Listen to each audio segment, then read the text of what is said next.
Oi pessoal, eu sou o Murilo e sejam bem-vindos a mais um vídeo aqui do Auge Literário. O vídeo de hoje é basicamente uma resenha, porém eu decidi fazer de uma forma diferente. Eu anotei alguns pontos dessa história e eu vou trazer então pra vocês 6 motivos para vocês lerem O Canto Mais Escuro da Floresta, da Holly Black. Também vou trazer algumas curiosidades sobre essa história e alguns spoilers lá no final do vídeo, mas pode ficar tranquilo que tá tudo sinalizado aqui na barra de rolagem do vídeo. Então se você não quiser pegar spoiler, fica de olho aqui na minutagem do vídeo que eu aviso tudinho, eu vou deixar tudo separado. Esse livro aqui foi escrito pela Holly Black, que é uma autora super famosa por ter já escrito as crônicas de Spiderwick junto com outro autor, que eu nunca lembro o nome, mas foi publicado aqui no Brasil pela Galera Record em 2017, e a tradução dele foi feita pela Carol Pullman, eu acho que é assim que fala o nome dela, ou Pullman, algo assim. Se você não quer saber a sinopse do livro porque por algum motivo você não gosta de ler sinopses antes de ler as histórias, você pode passar a parte da sinopse aqui da minutagem para a próxima sessão do vídeo, e 1, 2, 3, e vamos de sinopse. A gente aqui tem dois irmãos, que é a Hazel e o Ben Evans, e eles moram nessa cidade chamada Fairfold.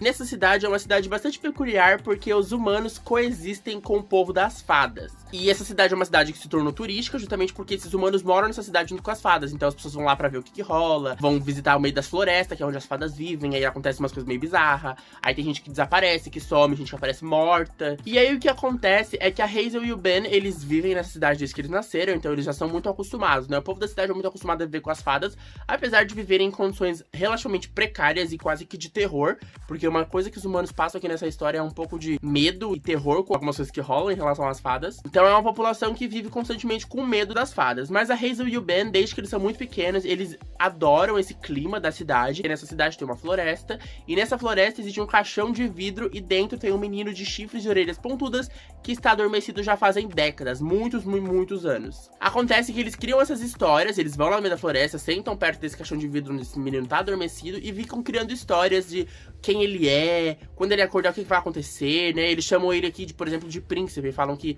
o príncipe é adormecido e que em algum momento ele vai acordar, eles não sabem com o que, obviamente, mas em algum momento eles ficam pensando, tipo, se ele fosse um príncipe e acordasse, e ficam criando vários tipos de história, coisa de criança mesmo. Só que o que eles não esperavam era que um dia esse príncipe realmente ia acordar. Antes de começar a falar os motivos, eu queria deixar bem claro que eu adorei esse livro, gente. Esse livro aqui, ó, foi um livro, assim, maravilhoso. E o que eu achei mais legal é que é um livro que eu não vejo pessoas hypando. Eu sei que tem muita gente por aí que leu, mas eu não vejo quase ninguém hypando esse livro na internet. Nem quando lançou esse livro foi tão hypado. E é um livro muito bom. E eu sempre tive interesse de ler esse livro. Eu nem sabia direito sobre o que se tratava. Eu fui descobrir efetivamente esse ano, que foi quando eu comprei e fui ler. E aí também tem os meninos lá do Lago nos Livros que já leram e falaram, nossa, a gente gostou muito e tal. Então eu fiquei muito mais instigado a ler. Eu simplesmente amei, dá pra ver até que eu fiz várias marcações. Eu não sei se minha câmera vai estar pegando, não tá focando, né? Mas, ó, gente, eu fiz várias marcações em amarelinho. Eu acabei com o meu bloco de post-it amarelo só nesse livro. Esses motivos eu listei de acordo com os motivos que fizeram eu gostar e que eu acho que vocês também possam gostar por causa de algum desses motivos ou todos eles. Mas o livro não é só esses motivos que eu tô falando aqui. Pode ser que tenha alguma outra coisa que eu não listei, que eu não achei tão interessante, que você vai gostar.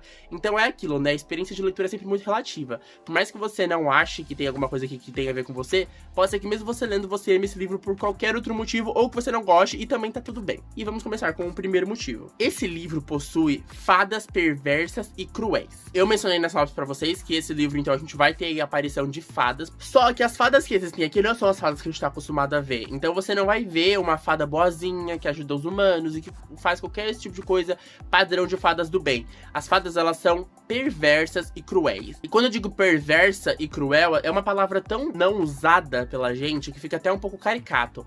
Mas, gente, pensa em perversidade, crueldade, no significado mais literal da palavra. Eu achei que ia ser uma fantasia super mais adolescente, e não é bem assim. Isso eu também acho que é o mérito da autora, porque a Holly Black, pelo que deu a entender, até nos agradecimentos do livro depois do final, ela menciona que ela tentou escrever uma história mais amorzinho, mas quando ela viu, ela tava colocando muito toques de obscuridade na história. Então eu acho que a Holly Black é uma autora que gosta de trabalhar também com essas coisas, esses toques mais obscuros, né? Eu até coloquei aqui as palavras que também acho que fala muito sobre essa história, que é brutalidade e violência. Mas calma, não é tipo sanguinolência, a cabeça voando. Tem violência sim, não é violência gráfica, não acho que seja um gatilho, mas é um livro que tem alguns momentos que, se você for parar pra pensar bem profundamente, pensar de uma forma bem sensível durante a leitura, existem algumas coisas nessa história que deixam a história um pouco mais brutal, sim. Tem cenas em que, por exemplo, algum personagem X morreu. Durante a descrição, eu fiquei assim, meu Deus do céu, eu nunca esperaria ler uma descrição de morte ou algo do tipo assim numa fantasia YA.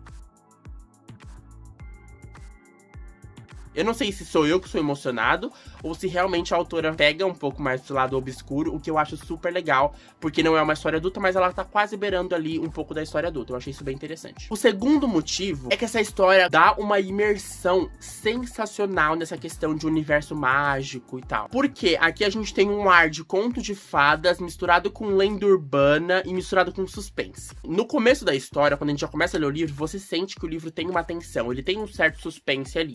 E obviamente, conforme vai chegando mais no final da história, esse suspense vai se quebrando, porque é onde vai começando a resolução, a descoberta das coisas, do que realmente tá acontecendo e tudo mais. Mas ainda assim, o clima de suspense no começo da história, que você não sabe o que tá acontecendo e tá acontecendo umas coisas meio bizarras, é um clima muito gostoso. O clima do conto de fada é porque eu sinto que do começo ao fim desse livro é como se alguém estivesse abrindo um livro de contos de fadas e lendo pra mim. Era uma vez Hazel e Ben Evans que moravam em Fairfold, uma cidade povoada por seres humanos e fadas. Eu sinto como se alguém realmente estivesse contando essa história como um conto de fadas, e eu acho que a história também tem vários elementos que remetem muito a isso, então faz total sentido, porque contos de fadas numa história sobre fadas. E a questão da lenda urbana é porque, sabendo que as fadas existem, os humanos não sabem completamente o que rola ali entre as fadas. Eles não são inteirados de como funciona o mundo das fadas e dos seres que ali existem. Tem aquele clima de lenda urbana porque é aquela coisa. Você tem que passar sal e deixar folhas na soleira da sua janela, na soleira da porta, porque senão uma fada pode entrar durante a noite e te roubar. As fadas, elas roubam bebês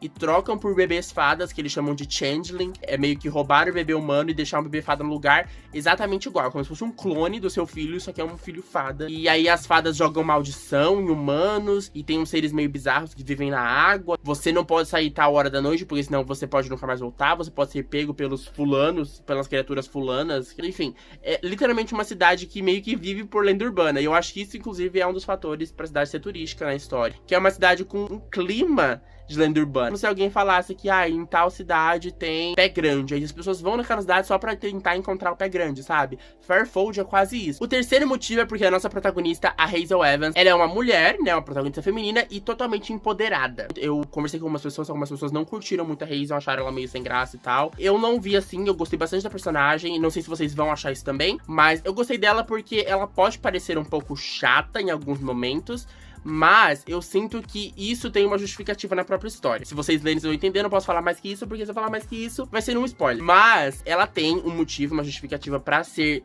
chata, entre muitas aspas, ou agir de forma estranha em alguns momentos. Mas ela é muito empoderada. Pra vocês terem uma ideia, ela e o irmão dela, quando eram pequenos, eles tinham essa brincadeira de caçar fadas na floresta. E ela era o guerreiro. O irmão dela era, tipo, a pessoa que tava ali pra ajudar, mas ela era o guerreiro, ela queria ser o cavaleiro. E ela não abre mão disso em momento nenhum durante a história toda.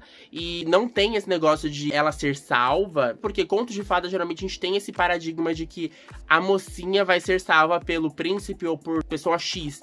E isso é uma coisa que vocês não vão ver aqui, tá? Eu já vou deixar isso bem claro, porque isso não vai rolar aqui. O quinto motivo pra vocês lerem esse livro é que esse livro tem personagens do arco LGBTQIA+, e um personagem preto em específico. Aqui, nesse momento, eu vou até abrir um parêntese pra comentar sobre o personagem preto, mas eu falo mais pra frente, vou falar primeiro sobre os personagens LGBTQIA+.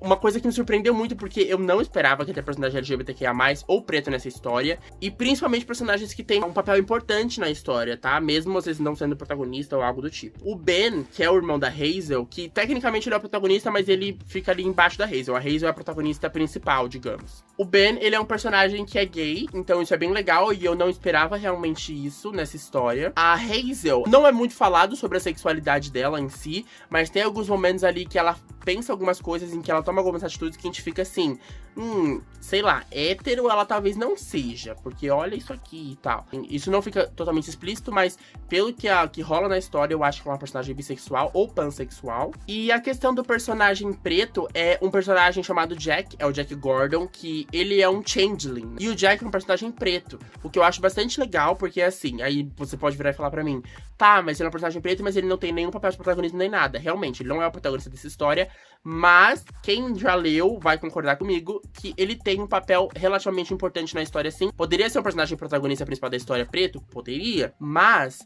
independente disso, é importante a gente também reconhecer que não são todos os atores que colocam diversidade na história deles. E o mínimo que a autora fez, e colocou algumas diversidades aí nessa história, ela fez. Então, não tô, tipo, aplaudindo ela pra fazer no mínimo, mas acho que é importante reconhecer que com o tempo as pessoas estão aprendendo a incluir e fazer esse tipo de coisa nas histórias.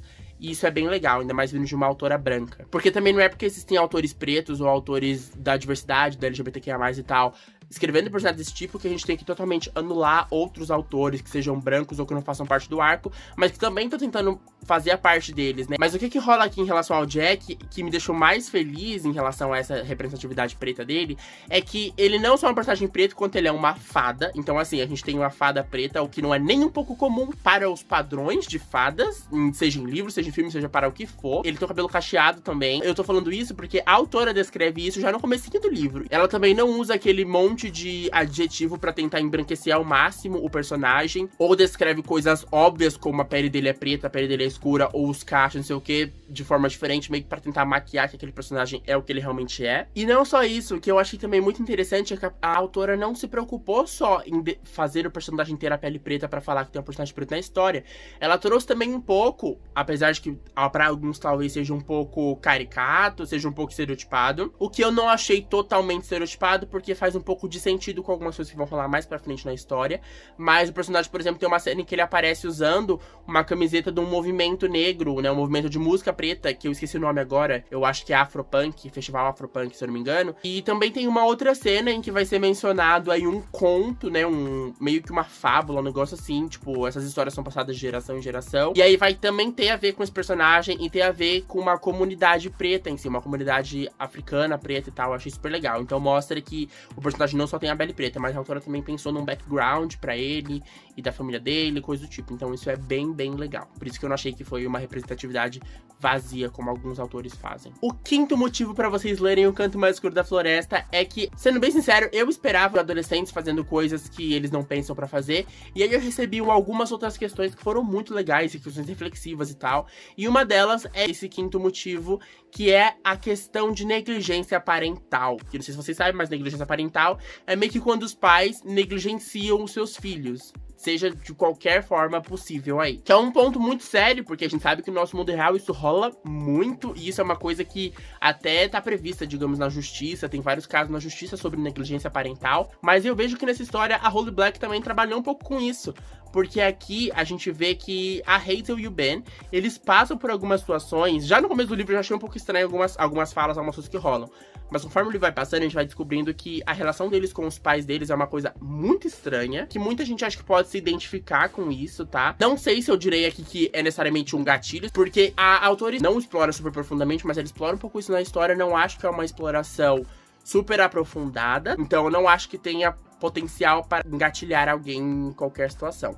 Mas, estou avisando aqui, é uma coisa que eu curti muito, porque a gente não vai ter só a aventura, mas a gente vai ter a parte dramática também da história, que por mais que não é muito aprofundada, você consegue sentir na pele dos personagens quando eles mencionam certas coisas que vão acontecer, e que de alguma forma tem uma certa tristeza dentro deles, sabe? E o sexto e último motivo para vocês lerem O Canto Mais Escuro da Floresta é que aparentemente esse universo das fadas criado aí pela Holly Black é um universo também compartilhado com a Cassandra Clare. E aí existe a questão, né? Quem criou, a Holly Black ou a Cassandra Clare, ou as duas juntas? Deixar bem claro pra vocês também que eu não achei fontes confiáveis, entre muitas aspas, tá? Em relação a esse assunto. Eu já vi muitas pessoas, leitores, comentando que o universo delas é compartilhado.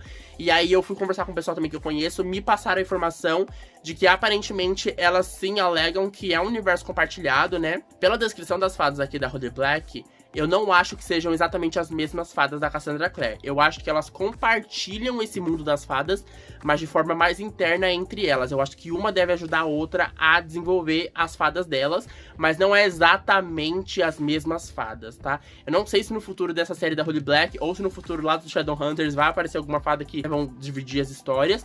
Eu acho que não. Eu acho que elas devem beber da mesma fonte e trabalharem juntas, mas cada uma criar os seus personagens. Mas ainda assim é uma coisa muito interessante, porque as fadas aqui, elas são muito parecidas em alguns pontos com as fadas da Cassandra Clare, como por exemplo, as fadas aqui não podem mentir, igual as da Cassandra Clare. As fadas aqui também são, de certa forma, traiçoeiras, igual as da Cassandra Clare, mas sendo bem sincero, eu já ouvi muitas pessoas falarem que as fadas eram compartilhadas entre as duas autoras, só que eu já conhecia as da Cassandra Clare e achava aquelas fadas super maldosas. Só que conhecendo as fadas da Holly Black, gente, eu juro pra vocês que eu senti que as fadas da Holly Black são imensamente, pelo menos nesse livro, perversas, mais do que as fadas lá dos Caçadores de Sombras, então eu fiquei um pouco chocado. E se você tá curtindo esse vídeo, já deixa o like aqui embaixo e se inscreve no canal, que é muito importante, tá bom? Quanto mais likes o vídeo tiver, o YouTube vai recomendar o vídeo cada vez mais para outros usuários aqui da plataforma. É uma forma de aumentar o alcance do canal, de ter mais inscritos, da gente crescer. E a inscrição de vocês também é muito importante, porque é um fator motivador, de reconhecimento do meu trabalho, é uma forma também de crescer o canal, é uma forma de ganhar mais visibilidade, é uma forma de tudo crescer e de tudo ser mais positivo possível. Então isso me ajuda demais. E bora continuar com o vídeo. Agora nós chegamos no momento de curiosidade sobre esse livro, gente, porque esse livro tiveram alguns momentos muito curiosos e agora eu vou contar pra vocês essas coisas que rolaram. A primeira coisa que eu tenho pra dizer de curiosidade dessa história é que se você gosta de Teen Wolf, você com certeza vai gostar de O Canto Mais Escuro da Floresta. E isso é um pouco inusitado, né? Primeira coisa, eu acho que o clima dessa história é muito similar ao clima de Teen Wolf, e eu sou fã de carteirinha de Teen Wolf, gente, é meu guilty pleasure, eu acho todas as temporadas e eu amo. E eu acho que o clima de suspense que toma ali em certos momentos de Teen Wolf é muito parecido com o clima que acontece aqui em O Canto Mais Escuro da Floresta. Também tem a questão de que aqui a gente tem adolescentes, né, entrando em aventuras, resolvendo coisas ali numa cidade pequena. Então é muito parecido nesse sentido de Teen Wolf, ainda mais porque ali em Teen Wolf tudo acontece na cidade onde eles estão. E aqui em O Canto Mais Escuro da Floresta é quase isso. Então eu acho que se você realmente curte Teen Wolf, você vai gostar dessas histórias. A segunda curiosidade que aconteceu comigo durante essa leitura é que eu percebi uma coisa que a autora fez. E eu acho que ela foi bastante perspicaz, teve bastante visão em relação a isso. Porque durante a história, a autora repete muito algumas palavras. E se tem uma coisa que eu aprendi, eu não lembro nem onde eu aprendi, mas é uma coisa que eu aprendi toda vez que eu vou ler livros, eu começo a perceber isso. Mas os autores trabalham muito com palavras específicas. A gente acha que não, mas as palavras, elas têm um peso tão forte, tanto que, por exemplo, sinônimos, nenhuma palavra tem o mesmo peso que a outra, por mais que ela tenha significados parecidos. E a autora usa palavras muito específicas que faz a gente pensar em algumas coisas, como por exemplo, ela repete durante toda a história a palavra príncipe, cruel e perverso muitas vezes. Eu olho pra vocês e falo, não é à toa que os livros que tecnicamente, entre muitas aspas, dão segmento pra esse mundo férico dela, que é esse mundo das fadas, sejam livros como O Príncipe Cruel e O Rei Perverso, por exemplo, porque são palavras que estão muito presentes nessa história dela, são palavras que realmente resumem a obra dela, e dá pra ver que ela trabalha essas palavras. Dá até a impressão de que ela, antes de escrever o livro, durante o planejamento dela, ela colocou essas palavras e falou, bom, essas são as palavras que vão moldar a minha história, e eu tenho que escrever baseado no que essas palavras vão transmitir pras pessoas que eu tô escrevendo. Essas palavras dão a diretriz pra ela saber como ela tem que deixar o tom da história, e eu achei isso bem legal, porque dá pra ver que a autora trabalha muito com a construção do texto, sabe? Não me deu a impressão de que a autora só foi escrevendo loucamente. Também não tem problema quando o autor só escreve loucamente, tá, gente? Mas é que eu gosto quando o autor me passa a impressão de que ele realmente trabalhou em cima da história dele. Que não foi uma coisa só vomitada na folha e ficou isso e é isso que eu vou publicar, sabe? Vomitou na folha não, né? No caso, digitou no computador, porque ninguém escreve mais livro em folha hoje em dia, eu acho. A terceira curiosidade, que é uma coisa que inclusive eu já mencionei aqui, que é a questão do Jack Gordon, que é uma fada, que é um personagem preto. E não bastasse só ele ser um personagem preto, ter a questão de ser um personagem que tem características que remetem a isso. Tem um momento da história, se eu não me engano, acho que é a avó do Jack, contava pra ele algumas histórias do povo Yorubá. Porque a família do Jack ali, eu não lembro exatamente se eles descrevem eles, mas eu tenho a leve impressão de que eles são uma família, assim, preta, que tem essa ancestralidade. Mas aí, meio que essa avó conta uma lenda urbana dos Yorubás, né? E se você não sabe, os Yorubás é o grupo étnico africano, eles também têm a própria religião e eles também têm a própria língua, tá? Ela vai contar essa lenda, que é uma lenda, basicamente, no momento aí da história dos Yorubás, onde eles tiveram que ter contato com as fadas e tiveram contato também com um changeling, que na verdade é uma forma aí como a avó usou de contar pra ele o que ele era, porque quando ele era pequeno ele não sabia que ele era um changeling. Os changelings, eles realmente são bebês, gente. Eles não sabem que eles são bebês fadas, eles acham que eles são normais, assim. E eles são, na verdade, diferentes dos seres humanos, da mãe e do pai. Não saiu da mãe do pai dele lá, que disse que é o pai e a mãe dele humanos, né?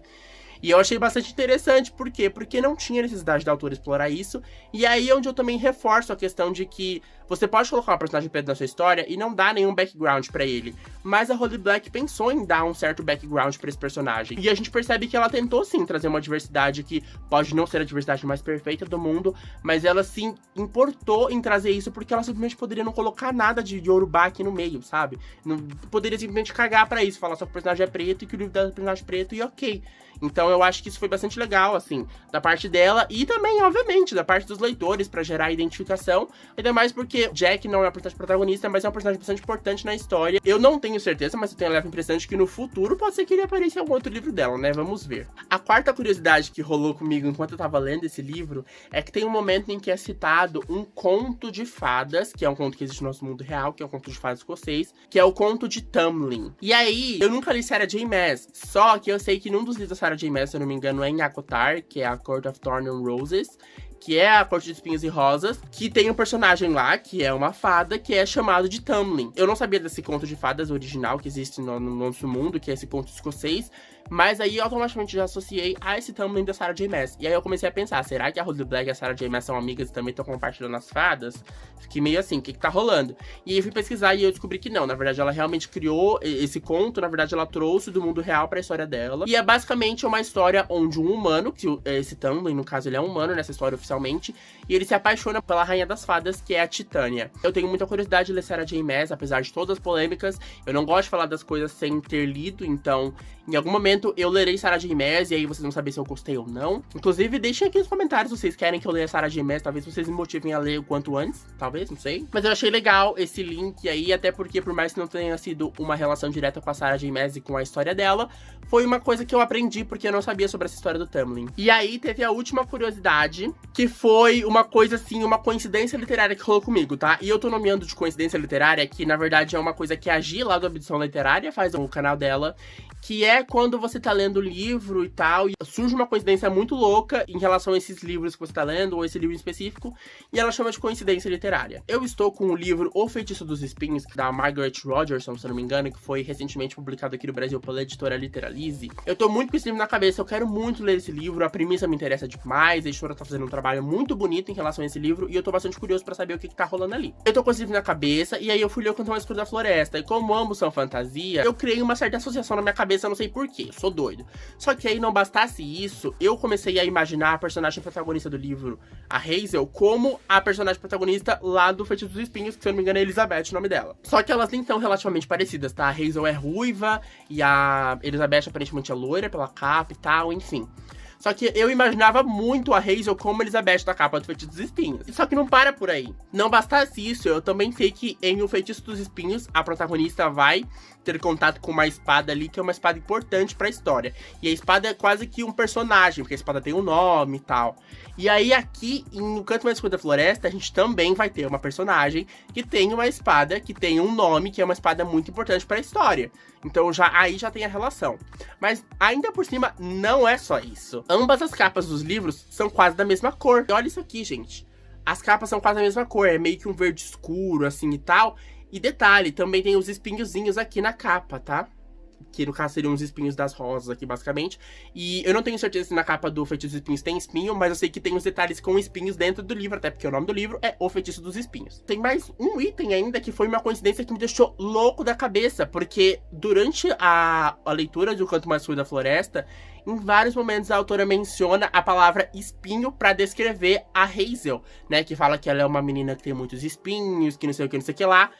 E aí tem uma ligação exatamente direta com o Feitiço dos Espinhos, porque é o Feitiço dos Espinhos. E tipo, meu Deus do céu, gente. Eu sei que foi uma coincidência muito louca da minha cabeça, porque obviamente uma coisa não tem nada a ver com a outra, mas foi uma coincidência muito legal. E agora que eu li O Canto Mais Escuro da Floresta, eu tô loucamente ansioso para ler o Feitiço dos Espinhos, mais ainda por causa das coincidências. Aqui nós vamos entrar então basicamente no nosso último terreno desse vídeo. É o momento onde eu vou jogar algumas dúvidas que eu tive durante a leitura pra vocês, e se você ler o livro você pode responder aqui embaixo, ou a gente vai teorizar aqui embaixo, a gente vai bater um papo. E sim, esse é um terreno pré-spoiler. O que eu vou falar aqui em seguida é uma coisa que não é um spoiler direto, tá? Isso que eu vou falar é uma informação que você só vai descobrir lá no final do livro, mas ela realmente não vai fazer diferença pra sua história, pra sua experiência. Acredite em mim. Por isso que eu chamo de pré-spoiler. Tem gente que não quer saber exatamente nada da história. Se você é essa pessoa, você pode sair do vídeo agora nesse momento. Então eu já deixo até o meu beijo aqui pra vocês. Espero que vocês tenham gostado do vídeo até aqui. Se você for sair agora, não esqueça de deixar o like e se inscrever no canal. Mas se você for continuar, eu já deixo adiantado pra você que é um pré-spoiler, porque é uma coisa que vai acontecer no livro, não está na sinopse, não é no começo do livro, é mais pro final. Mas também deixo claro que é uma coisa que não vai afetar a sua experiência de leitura e não vai te revelar nada sobre a história. Assim, algo importantíssimo da história não vai te revelar nada, tá bom? Tranquilo. E vamos lá, então, para essa dúvida. Que, na verdade, são duas dúvidas, tá, gente? Esqueci de mencionar esse detalhe. É fada ou é elfo? Porque durante a leitura, a gente sabe que são o povo das fadas. Eu sei que a gente tá tratando de seres que são fadas. Mas, às vezes, eu tenho a leve impressão de que... Eu não sei se a autora que deu uma de doida, eu não sei se foi a tradução, mas em vários momentos, em vez dela falar que eles são fadas, ela fala a elfa, o elfo. E eu fico assim, pera lá, elfa não é a mesma coisa que fada. E aí eu fiquei um pouco confuso. De acordo, pelo menos, com a construção de mundo de fantasias mais clássicas, a gente sabe que fadas são fadas e elfos são elfos. Eu não sei se lá fora existe alguma similaridade entre eles, tá? Eu não sei se as histórias que foram passadas pra gente são histórias que, de certa forma, são errôneas. E eu digo errôneas entre muitas aspas porque não significa que elas realmente sejam erradas. Não sei se foi falha de tradução, também não me preocupei em procurar. Com preguiça de baixar PDF pirata só pra ver isso. Mas fiquei um pouco confuso. Se vocês têm algum motivo pra isso ter rolado, por favor, coloquem aqui nos comentários que eu vou querer saber. A segunda dúvida, que é uma dúvida que aí sim tem um teorzinho de spoiler a mais, que é: quem é o pai do Jack Gordon? Ele é um changeling, então ele é filho de fadas. E, aparentemente, pelo que deu a entender ali, ele é filho de uma fada com um humano. E a gente sabe quem é a mãe dele na história, mas quem é o pai dele? Porque tem um momento ali em que a mãe dele meio que fala: ai, você não quer saber quem é seu pai? E ele meio que fala assim: caguei, não quero saber quem é meu pai. Só que eu fiquei muito curioso, porque aparentemente isso é uma coisa que deve ser importante. Isso também que me levou a achar que talvez a autora leve esse personagem pra alguma outra história dela no futuro. Porque ela simplesmente jogou ali que ele tem um pai que aparentemente é um personagem importante pelo tom da conversa em momento ali que ele tá tendo com a mãe dele. Jogou esse questionamento do nada na nossa cara. Você não quer saber quem é seu pai? E aí depois simplesmente fez o menino falar que não quer saber quem é o pai dele e fez a gente ficar assim: mas quem é o seu pai, pelo amor de Deus? Porque a gente fica curioso, né? Isso porque parece que é um personagem humano que vai ser bastante importante. Não vou colocar a expectativa de que isso vai ser respondido lá na trilogia do Povo do Ar, que é a do Príncipe Cruel.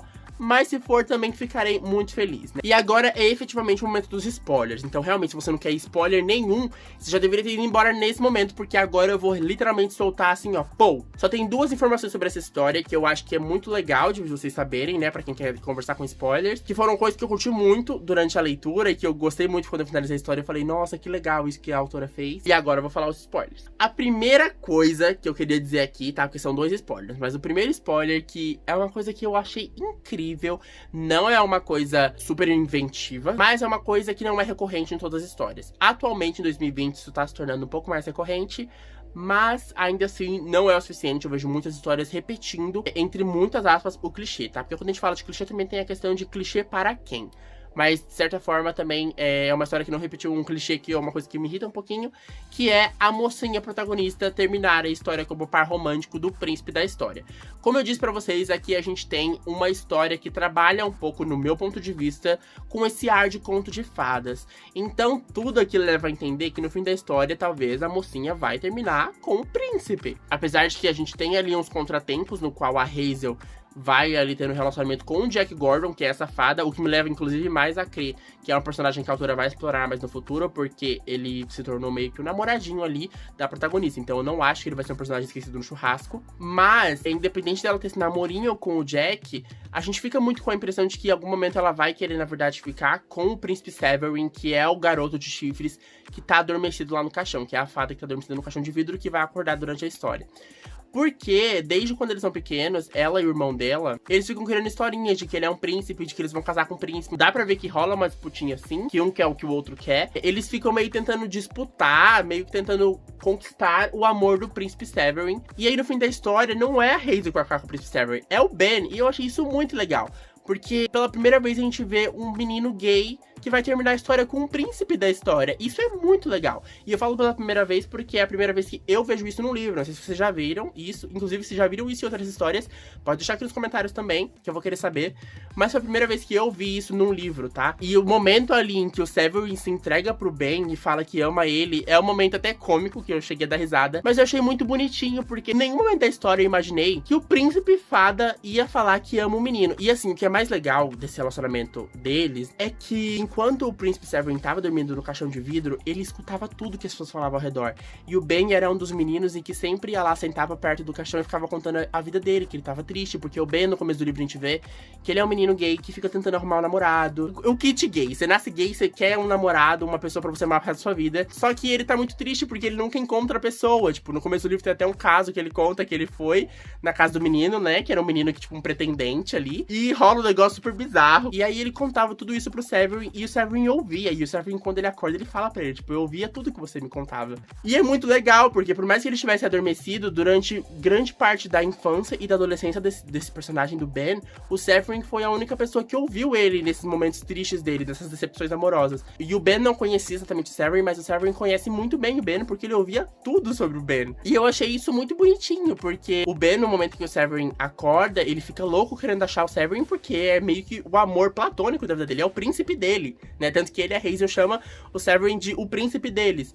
E nesse momento é muito legal, porque ele percebe que aquele é o príncipe dele. Pela primeira vez uma coisa tá dando certo, principalmente na vida amorosa dele. E ele vai ficar com o príncipe dele, e o príncipe dele gritou que ama ele. Nossa, gente, é incrível. É muito legal essa parte, sabe? Talvez vocês achem meio besta da minha parte falar isso, mas é que crescer como um menino gay é muito difícil. Não só pela sociedade, mas essa questão amorosa. A comunidade gay em si é muito tóxica, e eu gostei muito de ver isso. Sério. Foi muito legal pra mim, muito reconfortante ler isso. E aí, não só o fato deles estarem juntos, mas também é a questão de que, então, o príncipe, no fim das contas, vai terminar com outro homem.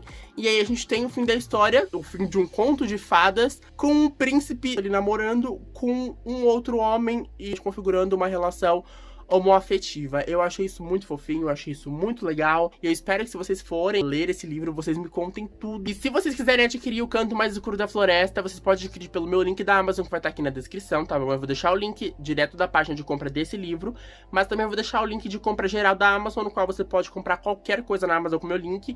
E como vocês bem sabem, é um link que me ajuda demais aqui no canal, porque através de vocês comprando nesse link, eu recebo um retorno financeiro, né? Uma comissão ali da Amazon. É uma forma de vocês apoiarem aqui o Auge Literário financeiramente.